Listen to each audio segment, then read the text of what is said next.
Our next session, ladies and gentlemen, is diversifying the Indo-UAE Economic Partnership. This will delve into evolving landscape of the Indo-UAE Economic Partnership, highlighting the shift towards high-growth sectors like technology, green energy, and innovation as well. Please put your hands together to welcome our next very special guest for this afternoon. His Excellency Satish Kumar Sivan is now joining in on stage. He's the Consul General of India to Dubai and the Northern Emirates. Warm welcome, sir, and thank you so much. I'll be moderating this session with you, which will explore how diversification is driving transformative collaboration and unlocking new avenues for shared property and prosperity in rapidly changing global economy.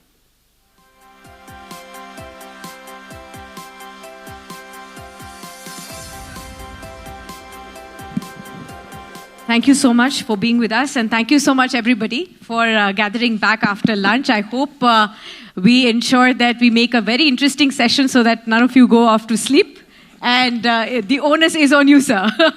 So we are trying to understand now on how India and UAE are collaborating on economic relationships, building onto the bilateral relations that we already share here. Do tell us, so far in your experience, what have been the key highlights of our economic bilateral relationships that both the countries share? What have been the key highlights, key takeaways, and where do you see it progressing from here on, sir? Thank you, Sakshi. Am I audible? Yeah. First of all, it's unfair on your part to put this onus on me to keep people awake. The best of speakers in the world struggle with that, and I don't claim any expertise in being an erudite speaker.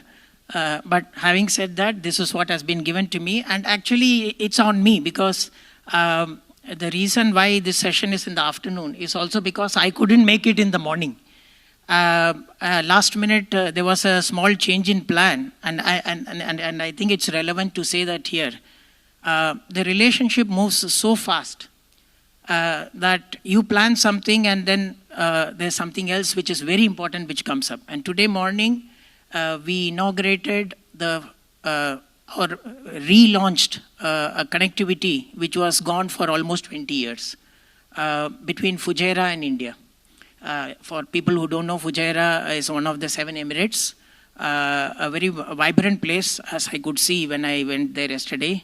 A lot of Indian companies, a lot of Indian diaspora. Where the Fujairah Free Zone had 700 companies, out of which almost 200 and odd are Indian companies. 1 lakh Indians on the East Coast, and we didn't have a connectivity with India. And today morning was the first flight of Indigo between Kannur. First was Mumbai to Fujairah, and today evening will be Kannur to Fujairah. So I had to request a change in this my session because it was important for me to be there, and I went there. So you asked me about what is happening in the relationship. Ask Mr. Raj Chengappa. He has been struggling for 6 months to find a right time to host this. Something or the other used to happen. Something which was important, which could not be changed. This is, I would say, a blink and you miss kind of a relationship. So it's good in a way. It's terrible in a way. Because you have to keep up with the statistics, data. I make a speech 1 week and the next week that data becomes redundant. I would say something. Last year, in my speeches, I used to talk about Indian diaspora in UAE. We used to say 3.89 million as of December 23. Yes. Within 6 months, we got the latest data as of December 24. Today, we are 4.36 million. Brilliant progress. If I have to compare, and Ambassador Navdeep Suri is here, I'm sure he would have a perspective of what I am saying. 10 years back, a decade ago, just over a decade ago, the Indian diaspora was 2.2 million. We have doubled in just a decade. Today we have 4.36 million, and some data puts UAE population in early 2000 at 4.5 million. We have actually become equal to UAE's total population as it was 20 years ago. So diaspora is just one matrix.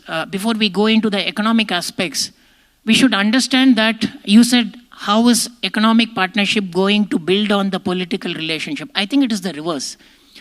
In a way, we should understand that there has been a vibrant economic relationship at a people-to-people level, at a business-to-business level for several decades. In fact, Indian interest in UAE, even before UAE was formed as a country, was through a trade office in Dubai in the 1960s. The diplomatic relationship followed after that in 1973. So we actually have, particularly with Dubai, a very vibrant economic relationship which has been ongoing. Traders, people who have been here for 60 years, 70 years, 80 years, in textiles, food, making their livelihood by supplying to this region, this country, broader Gulf region. So we have had very good economic relationship with here. It was not quantified in terms of the trade, but we did have a good economic partnership. But of course, yes, the political relationship has been the important catalyst in the past decade. When Prime Minister Modi came here in 2015, that was the first Prime Minister's visit after a gap of 34 years. The previous one was in 1981. And after that, we have not looked back. Political engagements have been very, very vibrant. Just in the past 20 months, Honorable Prime Minister has been here 3 times. His Highness, the President of UAE, has been in India twice. And they have met numerous times on the sidelines of global events. This has been a catalyst in this, rapid transformation in economic partnership in the past decade. So there has been a huge positive outcome of this political engagement where the trade has increased. One of the things has been the SEPA. In 2022, UAE signed its first ever SEPA with India. That was the first SEPA that UAE was signing. And we all know how trade negotiations go on. It's usually protracted. I think everybody is following what's happening with the different trade negotiations between different partners of India with others and between countries. It's usually a very challenging aspect of diplomacy and trade. So, whereas in case of India and UAE, this SEPA was negotiated in a matter of just 88 days. A matter of just 88 days. And it was not a half-hearted effort. It covered 97% of the tariff lines, covering 99% of exports from India. And what has been the outcome? Since 2021-22, when the trade was $69 billion, the trade has today grown to reach $100 billion as of March 2025. We have had a 50% increase thanks to the SEPA that we have had. UAE has gone ahead and used this as a template and entered into SEPA with 25 other countries. In a matter of 3 years, UAE has signed SEPA with 25 countries. That also opens up opportunities for us because we can utilize this corridor through UAE for our engagement with many, many countries. So you can go on and on about what's happening in this relationship, as I say, in terms of the trade, in terms of the community growth, in terms of the sectors. Our session is on diversification. In terms of the sectors where growth is possible, and over the course of next few minutes, I will be happy to respond to your questions on how different sectors have contributed. We have people from education sector here, how that has transformed in the past few years. Which have been the 3 most contributing sectors, sir, there? That's the most challenging question, I would say. It's very difficult to rank. I can tell you one thing. So when I say $100 billion, some in the audience would have definitely thought that what's the big deal? UAE oil will be an important element, right? But no. Oil as a component is going down. Today, out of this $100 billion as of March 2025, $65 billion is non-oil trade. And we are targeting to push this non-oil trade to $100 billion by 2030. And it has been rapidly progressing in the past few years, the non-oil component, which means sectors which are of value to us. Gems and jewelry, textiles, food, obviously, petrochemicals. Of course, it is related to oil, but there are several sectors which actually are contributing to this growth in the non-oil trade. But in terms of the general economic engagement, the focus of our discussion, green energy, innovation, fintech, for example, these are areas which I think will be the next frontier in India-UAE Economic Partnership. And I will also go over education, though I know that next discussion is about education. I would like to highlight that education will be an important element in this also. Okay, so education and fintech. How do you think India can actually probably step forward and guide through on fintech? India has received appreciation on a world stage as well, the way we have implemented UPI, digital payments. How do you think the collaboration can go forward from here? What are the things that India can provide to the UAE? Already a lot is happening on this. In fact, if you had paid attention, there has been an agreement between India and UAE to operationalize UPI in this country. There has been an agreement signed integrating UPI and their service, which is called ANI. There has been an agreement where the two messaging systems are being integrated. So what will this lead to? And their card stack, which is called J1, is based on UPI's RuPay stack. So what would this mean? I think if I have to put it in simple terms, in terms of an Indian tourist, Indian traveler, Indian businessman, Indians living partly here and partly there, people who travel seamlessly between the countries, they would be able to utilize their UPI app, any app that they hold, for seamless payments in this country. Similarly, people living in UAE who have been working here, who have been studying here, their digital payment app will be seamlessly working in India. And not just working, it's not just a question of paying in a manner in which the cost is literally nothing. The cost of transaction is going to be literally nothing. That is the seamless connectivity. You wouldn't even have to think about the exchange rate. You wouldn't even have to think about the transaction cost. It would be a seamless integration that you could expect in the months and years to come.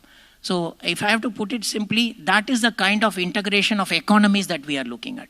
Absolutely. Also, when we talk about climate change, sir, I think both the nations have net zero roles. Where do you think the synergies can develop from here on? How can they partner with each other to achieve respective goals, sir?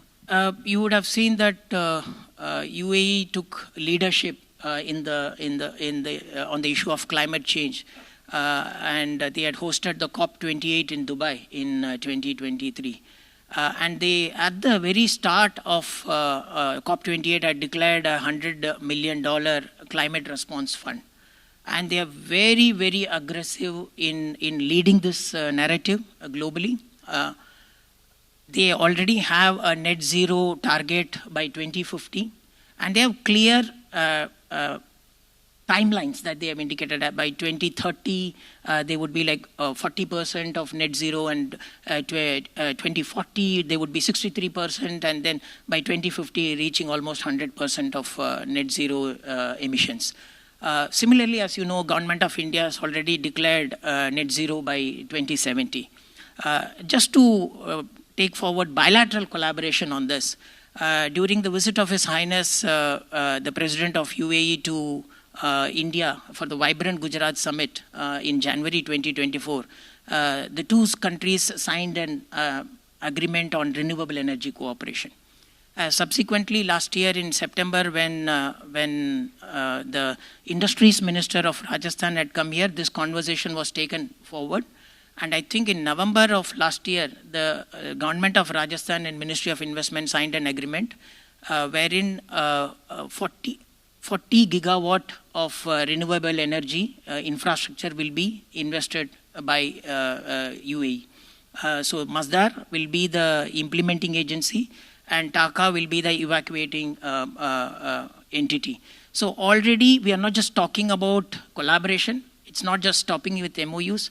We are following it up with actual investments and actual projects on the ground.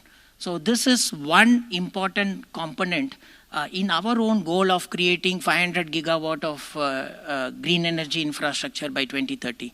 So I think both of us are collaborating in a common goal of having a planet which will be having net zero. Absolutely.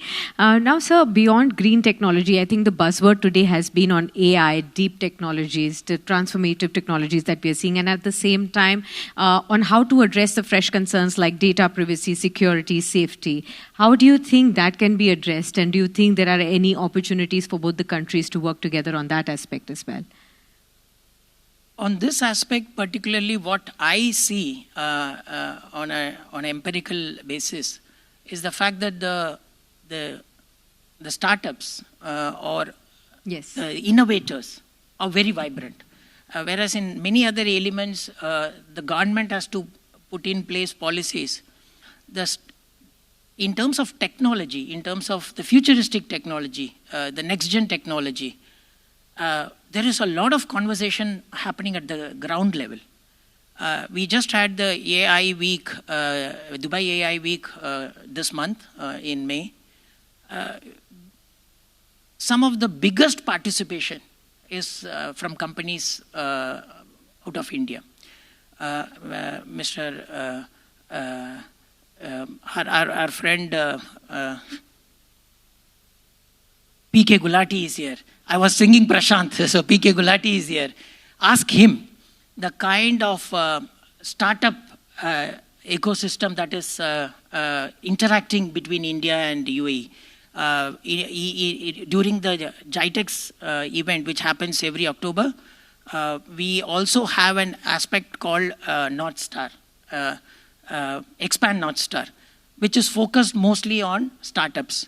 And in Expand North Star, he had organized something called India Central, wherein he had brought together all the Indian startups which are participating here. And the conversation was focused on all the next-gen technologies in terms of AI, everything, healthcare, AI in healthcare, AI in education. AI doesn't operate standalone. It sort of integrates with a traditional sector, and that is how it is implemented. So when you went around all these stalls, out of around 500 companies, around 220 companies, 40% were Indian companies. So what I'm trying to say is that at a ground level, the companies are interacting with each other. Investors are interacting with each other. Dubai, for example, DIFC as an innovation hub. They are very keen on giving a platform to global innovators. And one of the markets which takes maximum advantage of this is the Indian startups. There are already a lot of Indian startups utilizing this platform, through which they are getting access to mentors, VCs, investors, people like Mr. Gulati. So these possibilities are happening at the very ground level. There is no need for government to put in place an MOU to have collaboration on AI. That is also happening. But what I see much more dynamic in this field is the collaboration at the ground level. Absolutely. Now, you did say that there are some of the sectors which are yet to be explored to their potential, education for that instance. What are the other sectors that you believe that needs to be explored between the two countries now, sir? Literally, I think there is no aspect of human endeavor you can place outside the ambit of collaboration between India and UAE. Literally, I would stick my neck out to say that traditional sectors, new age technologies, anything that you say, there is a possibility of collaboration. Just to say education, because I did mention about education. Just in the last 2 years, we have had some iconic Indian institutions coming into this country. I am sure the previous speakers might have gone over that. But please permit me to say that Symbiosis, for example, a reputed institution, and they were already launched their program here. And they're actually looking at aggressively expanding the bouquet of fields that are going to be available. We had the IIT Delhi's Abu Dhabi campus inaugurated. This year we would be having IIM Ahmedabad's Dubai campus being inaugurated. Professor Bhaskar is here. We already have CBSE's first ever overseas office opened in Dubai. We have 105 CBSE schools operating in this country, which means there are about 300,000 kids who are passing out of schools in UAE. And to give them the best of Indian education, we have these wonderful institutions that are also coming in. And this is just one. And IIFT, for example, is already signed an MOU with Expo-City in Dubai. I hope that they will be able to launch their program this year. So in terms of education, in terms of giving that opportunity to Indian nationals, Emirati nationals, because some of the biggest beneficiaries of IIT Delhi's Abu Dhabi campus is Emirati nationals, to give the best of technical education available to them. So Emirati nationals, GCC nationals, so it opens up Indian education to the world. We are becoming a truly global education power. And UAE is the one which is giving us that platform. So going back to your question, I would say healthcare is another possibility. I already have a lot of queries, a lot of interest from Indian healthcare, iconic Indian health institutions wanting to look at UAE as a market. That is one aspect. Healthcare and technology, health tech, if I can say. Health tech, traditional healthcare is something which we would be having. Another element which I can say, and I want to utilize this platform to tell the world, that we would be having the first India-UAE Friendship Hospital, which would be coming up in a few years' time. During the visit of His Highness, the Crown Prince of Dubai to India, we had the MOU between Dubai Health and a group of founding trustees. And this hospital would be coming up in the next few years. So I think healthcare is one sector which I can say which will change the landscape in this country. The availability of Indian healthcare providers. And, in the recent budget, what we heard from the finance minister back home in India was like they are wanting to promote medical tourism to the country as well. Do you think there will be enough and more interest from UAE to come to India for top-end, healthcare? I would say if there is one strong advocate of the strength of Indian medical sector is actually UAE. Traditionally, Emirati nationals always saw Mumbai as their first destination for their healthcare needs. And it's always been there. And today I know that Ayurveda, anybody wanting to have holistic treatment, they are looking at Ayurveda and they are looking at India. So we had Ministry of Ayush sponsoring the Ayush conference. The first conference happened in 2018. And because of COVID, we couldn't have the second conference. And the second conference happened in January 2024. Huge response to that, huge welcome here. I think if we have to promote Ayush as a sector, and particularly Ayurveda, UAE is the market. Absolutely. Last 1.5 minutes remaining, sir. I'd want you to explain to us, where do you see the bilateral relations in terms of economy really progressing from here? What do you think is needed at this hour to build on from the $100 billion that we've already seen? Where do you see the future? Already we are on the right trajectory. All that we need to do is do the same thing in the right earnest. The community is literally the living bridge. It's the wonder. I don't hesitate in giving full credit to this robust relationship to the Indian community. They have laid the foundation for over decades. because of which we have been able to sort of embark on this trajectory. I think the community's role, community's contribution is thoroughly appreciated by the leadership of this country, by the people of this country. Everywhere, that's been the one common theme. Like I mentioned, I was in Fujairah yesterday. The kind of praise for the positive work, for positive contribution to the economic landscape of this country.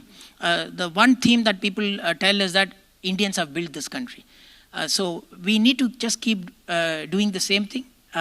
We do it very well. Just keep doing the same thing. I'm sure this relationship will grow in the pace at which we can expect it to grow. Thank you so much, sir, for sharing all your thoughts right there, and Godspeed. Let's keep on hoping that this relationship grows to miles and bounds.